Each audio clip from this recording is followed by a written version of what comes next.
Vamos seguindo aqui com os pingos nos is. Estávamos na abertura do programa, estamos tratando do caso do deputado Daniel Silveira e agora nós estamos em contato com o deputado, direto da Câmara dos Deputados, onde ele está exercendo atividade como parlamentar. Mais cedo já conversou diretamente de lá com o José Maria Trindade e agora concede essa entrevista aqui aos pingos nos is. Deputado, muito boa noite.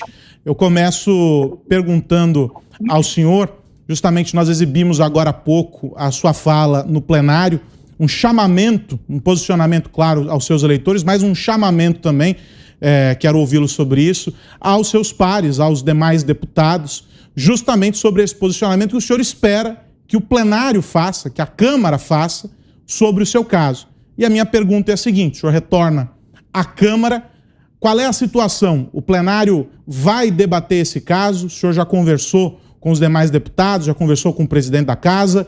Qual é essa situação? O caso será debatido? O Augusto já falou aqui, os nossos comentaristas já trataram desse tema.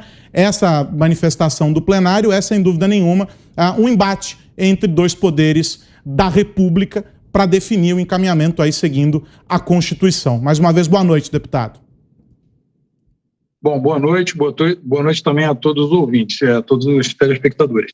Olha, na verdade, a casa ela deve deliberar, porque a matéria ela já foi vencida, né? Quer dizer, pauta vencedora em plenário, né? E é constitucional, ou seja, não existe nenhum tipo de interpretação que seja adjacente a ela, nada sateliza a letra de lei constitucional. E o julgamento da ADI 5526, ela é muito clara. O artigo 319 do CPP, inclusive mencionei isso também na tribuna, ele trata de medidas cautelares diversas da prisão. E ela só se aplica a parlamentares por força própria do judiciário caso não afete indireta ou diretamente o livre exercício do mandato parlamentar. Nesse caso, quando...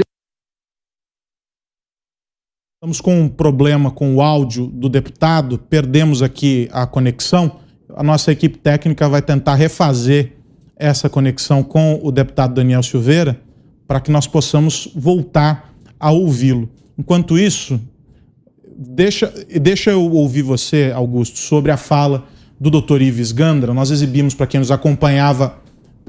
O deputado acho que já desmutou. Daqui a pouco a gente fala sobre isso. Deixa eu tentar ouvi-lo, deputado. Vamos ver se agora eu consigo. Desculpa, entrou uma ligação. Agora sim. Vou pedir ao senhor para retomar a sua fala. Nós perdemos um pedacinho da tua última frase. Perfeito. Eu estava dizendo que na ADI 5526, que já foi pauta vencedora em plenário do próprio STF, inclusive o redator do texto é o próprio Alexandre de Moraes, desse acordo, é muito claro. O artigo 319 do CPP ele não se aplica a parlamentares por força própria do judiciário se implicar diretamente ou indiretamente o exercício do mandato parlamentar, o livre exercício. Quando ele impõe de ofício, sem oficiar a Câmara, ele já está agindo dentro de uma inconstitucionalidade. A Câmara tem que deliberar, porque quando ele me coloca em uma comarca de Petrópolis a Brasília, ele me transforma em um vereador. Né? E como eu disse mais cedo, nós temos 27 unidades federativas e eu não sou vereador. Estou deputado federal pelo Brasil. Apesar do estado do Rio de Janeiro, só no meu estado são 92 municípios. Quando ele cerceia o livre exercício do mandato parlamentar, ele está tentando impedir o livre funcionamento do poder, ou seja, ele está enfrentando ilegalmente todo o poder legislativo. Isso não é aceitável mais. As atitudes do Alexandre de Moraes têm que ser paradas e, sim, têm que ser enfrentadas pelo poder legislativo, que é o poder soberano, com a representatividade popular. Deputado, vou colocar nessa nossa conversa aqui os nossos comentaristas. Começo pelo mestre Augusto Nunes. Deputado, em primeiro lugar, parabéns pela atitude altiva. É isso mesmo que deveria ser feito. Eu queria que você explicasse, Daniel, para os nossos telespectadores quais foram as medidas impostas agora pelo ministro Alexandre de Moraes. Por exemplo, a tornozeleira seria usada mesmo na comarca onde você vive? Sim, eu deveria então utilizar o monitoramento eletrônico na comarca, né, e seria monitorado até Brasília. E vice-versa. Então, eu não poderia sair, por exemplo, da minha cidade de Petrópolis para Teresópolis, que é município vizinho, ou para Angra dos Reis, ou para nenhum outro município do meu estado em ano eleitoral. E também ele proíbe que eu participe de eventos públicos. Ou seja, isso é uma censura clara e também está cerceando o direito constitucional de um parlamentar. O parlamentar ele tem que estar em manifestações públicas e eventos, ainda mais em ano eleitoral. Ou seja, é de uma absurdidade tão profunda, né, e tão inaceitável, tão antiética e tão inconstitucional que, inevitavelmente, eu não posso obedecer. Eu tenho que obedecer à Constituição e, a partir de hoje, eu farei isso, farei cumprir a Constituição. José Maria Trindade, você faz a pergunta agora ao deputado Daniel Silveira. Certo. Deputado, nós falamos ali no Salão Verde, né? Imediatamente outros parlamentares tomaram conhecimento, né? O presidente da Câmara também já foi informado e eu vi ali, já conversei com alguns parlamentares. Qual é a reação? Eu conversei com o Derrite, que estava lá, o deputado capitão Derrite, né? E qual é a reação? O que o senhor está escutando? O presidente da Câmara já deu alguma resposta? Não, na verdade ainda não falou nada comigo, mas o presidente da Câmara ele tem um dever, né? Enquanto parlamentar e como autoridade máxima do Legislativo, enquanto presidente da Casa, é muito clara a lei, né? Você não pode se esquivar dela. A responsabilidade, né? Quanto mais você tem poder, mais você tem responsabilidade, mais você tem atribuição. E essa atribuição dele está lá preconizada no artigo 17, a linha G do regimento interno da Câmara dos Deputados. Ele tem que zelar e proteger as imunidades e prerrogativas parlamentares. Quando se foi discutido o julgamento da ADI 5526, que não se aplica, veja bem, em hipótese alguma, a prisão preventiva a parlamentares, o meu processo seria totalmente nulo, é nulidade processual. E quando ele aplica a LSN, que já era debate do próprio STF, que a lei deveria ser revogada porque não foi absorvida pela Constituição de 83, na verdade, a lei, e a nossa Constituição já não absorvia, é da época da Guerra Fria, inclusive, essa lei, todos defendiam a extinção, mas aplicaram em um deputado. Só que eles também se esquecem que eles aplicam o regimento interno do STF, tirando uma lei, por exemplo, como o Código de Processo Penal, e aplicando o regimento interno do STF, que também foi feito à luz da Constituição de 69, ou seja, não foi absorvido pela Constituição de 88, e ainda assim eles utilizam o artigo 43 como subterfúgio para abrir inquéritos ilegais de ofício. Eles confundem a dependência física do STF com a jurisdição do STF. Aí sim, então, nós falamos de território nacional de jurisdição. A dependência física é aquele prédio aqui ao lado do Planalto. Eles estão muito equivocados conforme a interpretação do acórdão deles. Deputado, antes de passar a bola para a Ana Paula, só um complemento à sua resposta ao Augusto. Segundo a decisão do ministro Alexandre de Moraes, o senhor deveria usar a tornozeleira eletrônica, inclusive dentro das dependências do Congresso Nacional? Em todo local, porque uma vez que ela é fechada, o dispositivo, ela não pode mais ser rompida. Inclusive, o Alexandre de Moraes mentiu oficialmente dizendo e me acusando, caluniando, ou seja, imputando falsa comunicação de crime, quando disse que eu rompi a tornozeleira e eu mesmo solicitei a perícia da Polícia Federal que comprovou que eu não rompi. Mas nesse interregno, por conta dele, eu acabei ficando preso 6 meses em um presídio sem crime algum, porque ele acusou e sequer respeitando a persecução penal, ou seja, temos aí uma persecução política, respeitando uma audiência de justificativa, por exemplo, ou sequer ouvindo a defesa. Ele mente de forma contumaz, ele inventa, e quando nós apresentamos as provas e os fatos concretos, ele simplesmente se esquiva e faz a maneira dele, ou seja, ele tenta preencher lacunas na lei à maneira dele, ele está errado, e o Alexandre, hoje eu defendo o impeachment dele urgente no Senado, tem 8 pedidos, 9 com que eu protocolizei hoje, somente contra ele, um inclusive, que o comentarista Caio Coppola, parabenizo por isso, tem 3 milhões de assinaturas, ou seja, são 210 milhões de pessoas que estão revoltadas, inclusive de todas as ideologias. Ninguém coaduna com as atrocidades jurídicas de Alexandre de Moraes. Deixa eu passar a palavra, então, para a Ana Paula Henkel, para que ela faça a próxima pergunta, deputado. Boa noite, deputado. Bom, somos mais de 150 mil pessoas ao vivo aqui só no YouTube, né? Não contando a audiência da televisão. E a grande maioria, são milhares de pessoas dando os parabéns ao senhor pela atitude em defesa da Constituição. Eu acho que esse é o principal ponto da decisão que o senhor decidiu tomar. E é sobre isso que eu gostaria de perguntar. Obviamente que para revogar a sua prisão, quando houve a votação na Câmara, a própria Câmara se ajoelhou ao STF e não respeitou a Constituição. Logo em seguida, alguns deputados disseram que estavam arrependidos de ter votado para que a prisão continuasse, não fosse revogada, mesmo sendo um ato inconstitucional, né, por parte de ofício aí do STF, do Alexandre de Moraes. O senhor tem conversado com esses deputados que disseram recentemente que se arrependeram daquele voto, né, que votaram de maneira errada? O senhor acredita que os deputados, dessa vez, eles ficarão, eu não diria nem do lado do senhor, mas do lado da Constituição brasileira? Sim.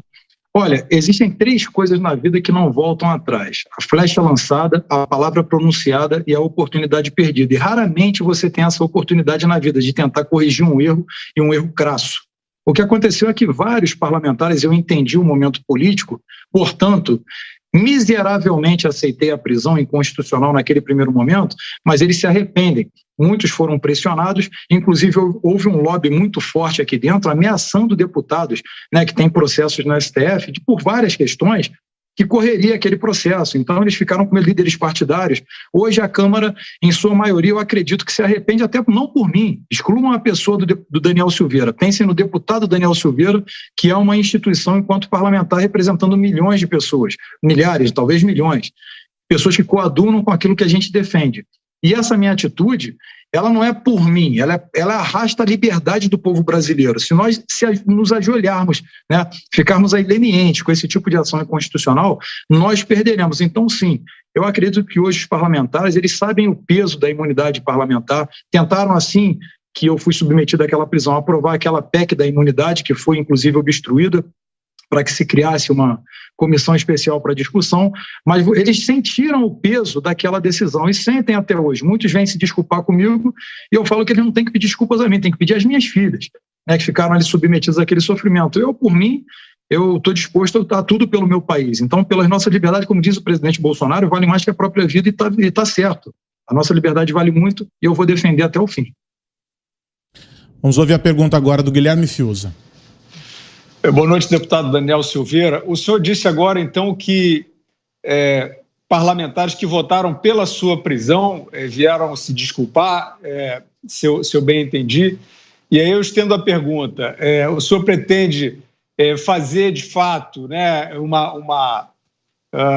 enfim, um circuito aí entre as lideranças para discutir caso a caso, ou o senhor está fazendo a sua ação individual, expondo a sua ação individual e aguardando a adesão dos colegas? Perfeito, boa noite, Fiuza. Olha, na verdade, eu vou, claro, falar com as lideranças para que eles entendam juridicamente o caso e saiam dessa persecução política que está acontecendo. Ontem, eu redigi um texto de um memorando, fiquei até às 3 da madrugada, mais ou menos, para terminar, e está bem, juridicamente é um instrumento perfeito para que eles entendam a síntese e possam, de fato, perceber que não se trata de mim, se trata deles também, né? Se trata dos eleitores dele. Nós estamos sob o julgo do povo, e o povo está de olho nisso. Em ano eleitoral, aquele que não defender as liberdades, né, as garantias individuais, eles realmente vão estar ali sob o crivo popular. Então, eu acredito que eles já pesaram bastante, já tiveram tempo para pensar, e acredito que hoje eles derrubariam isso porque eles sabem, é aquele velho ditado, mas é clássico: pau que dá em Chico, dá em Francisco. Então, acredito que eles vão, sim, deliberar o assunto. Deputado, o senhor disse que ainda não conversou com o presidente da Câmara a respeito dessa manifestação do plenário, o senhor vai levar o caso ao plenário. O senhor pretende fazer isso? E quando o senhor imagina que essa conversa vai acontecer, até para que o senhor tenha uma visão aí de futuro sobre como serão os próximos passos? O senhor já decidiu que ficará na Câmara, mas esse prazo pode ser de uma semana, de um mês? Qual é o prazo que o senhor imagina que se estenderá essa sua permanência, essa espécie de acampamento, vamos dizer assim, na Câmara dos Deputados? Olha, sim, eu pretendo falar com o Arthur Lira, evidentemente, pela obviedade da questão. Fosse eu o presidente da casa, eu deliberaria amanhã. Primeiro que o prazo tem que ser imediato. O Alexandre de Moraes deveria notificar a casa em 24 horas e ela imediatamente deliberar sobre o assunto em votação nominal aberta, então, pela maioria dos seus membros. Então, isso é imediato. É um prazo constitucional. Eu respeitaria imediatamente, eu deliberaria a questão. Até porque eu não estou tratando de uma pauta de pequena importância. Afinal de contas, é a representatividade popular e o principal, as liberdades constitucionais. Ele tem que deixar isso claro. Então, eu pretendo... Eu imagino que ele vai fazer isso aí, no máximo, em alguns dias. Não tem como enrolar nesse assunto. Augusto. Deputado, qual a reação que você pode esperar do ministro, porque você tem, infelizmente, convivido, né, com ele à distância, então o que você espera que ele faça? Bom, tirando a guilhotina, a bola de ferro e me jogar ao mar, eu não sei, porque as decisões dele totalmente teratológicas e ilegais, né, elas desbordam tudo aquilo que é aceitável no ordenamento jurídico, principalmente partindo de um único ministro da Suprema Corte. Os ministros, eu tenho alguns contatos lá dentro, eles dizem que os ministros estão desconfortáveis com as ações do Alexandre de Moraes, ou seja, eles deveriam discutir uma saída honrosa para que outra pessoa assumisse aquela cadeira e que tenha, de fato, o qualificativo principal do juiz, que é a inércia, e também outro qualificativo que é muito importante, que é a imparcialidade. Eu espero do Alexandre de Moraes tudo. A questão é, se não for legal, não será mais cumprido. Simples. Outra coisa, Daniel, como é que você chegou a Brasília? Bom, eu viria de carro, contudo eu percebi que seriam muitas horas de estrada, né? Eu já estava mais ou menos, já tinha percorrido em torno de 100 quilômetros, era muito tarde, eu não chegaria a tempo, então eu parei, retornei e peguei um voo. José Maria Trindade. Eu queria perguntar para o senhor, deputado, o porquê dessa situação, né? O senhor se considera um perseguido do ministro Alexandre e do Supremo, né? E essa perseguição é pessoal, grupo político, ideológico? Como o senhor se considera nesse processo? Olha, na verdade, eu me considero um prisioneiro político, né? Porque ele não respeita absolutamente nada. E, gente, aqui eu não estou querendo dizer que ele não respeita por nenhum tipo de ranço contra ele, não. Eu estou dizendo que é desprezível, as atitudes jurídicas dele são desprezíveis. Deixa eu colocar com uma concordância correta aqui. Então, eu vejo, sim, com ideológico, perseguição direta, ad hominem. Tanto a mim quanto ao presidente Bolsonaro, ele faz questão de pegar todos os inquéritos, né? Ele provoca o próprio vice-PGR Humberto Jacques, que sequer sabe fundamentar a denúncia dele. Lendo a denúncia dele é risível, juridicamente é uma peça que é engraçada, ela não tem nada que tipifica de fato, ele tenta sustentar a teoria da caverna de Platão, cita Shakespeare para poder embasar uma prisão inconstitucional, mas não cita a Constituição, é uma pessoa de pequeno debate, na verdade. E esse tipo de gente está lá, no alto poder, com uma canetada, censurando milhões, né, prendendo o parlamentar, tentando tirar de um parlamentar o livre exercício do mandato, que é crime constitucional. Então, essa é a questão, Zé. Ana, mais uma pergunta sua nessa entrevista. Ana, acho que nós perdemos, na verdade, o contato com o deputado Daniel Silveira. Vou aproveitar, enquanto a gente refaz a conexão com o deputado, para dizer que a nossa enquete trata justamente deste assunto. A pergunta para você que vai votar e vai participar é a seguinte: você apoia a decisão de Daniel Silveira de permanecer acampado na Câmara até que o plenário decida o seu caso? Você pode votar sim ou não. E para participar da nossa enquete é só acessar www.jovempan.com.br. Acho que já temos o contato restabelecido com o deputado e eu passo a bola, então, para a Ana fazer a pergunta dela mais uma vez ao senhor, deputado. Deputado, eu não sei se o senhor viu a entrevista, o programa do nosso querido mestre Augusto Nunes ontem, o Direto ao Ponto. Recomendo à nossa audiência vivamente um programa muito rico com o doutor Ives Gandra, doutora Tameia Danelon e a deputada Janaína Pascoal. E nós trouxemos aqui um pequeno trecho, né? O doutor Ives dizendo: quando se pune um deputado, se pune todos os eleitores que votaram nele. E sobre isso, eu queria perguntar ao senhor como está essa comunicação com os seus eleitores. Você já pode dar entrevistas normais ou usar as suas plataformas normalmente, suas redes sociais? Como está essa comunicação com os seus eleitores? Então, perfeito. Por imposição do Alexandre de Moraes, eu não vou nem dizer imposição judicial, por imposição do Alexandre de Moraes, as minhas redes foram censuradas com milhares de seguidores. Então já ficou prejudicada. Portanto, essa medida restritiva que não é prevista no artigo 319 do CPP, que elas são muito específicas, né? Ele não pode adotar, olha, não quero que você use camisa azul hoje, essa gravata tá legal, não tá legal, vamos tirar, vamos botar uma vermelha. Bom, é mais ou menos assim que funciona, então está muito prejudicada. E eu também não posso, em tese, mas estou aqui cedendo entrevista, porque o artigo 220 da Constituição me garante isso.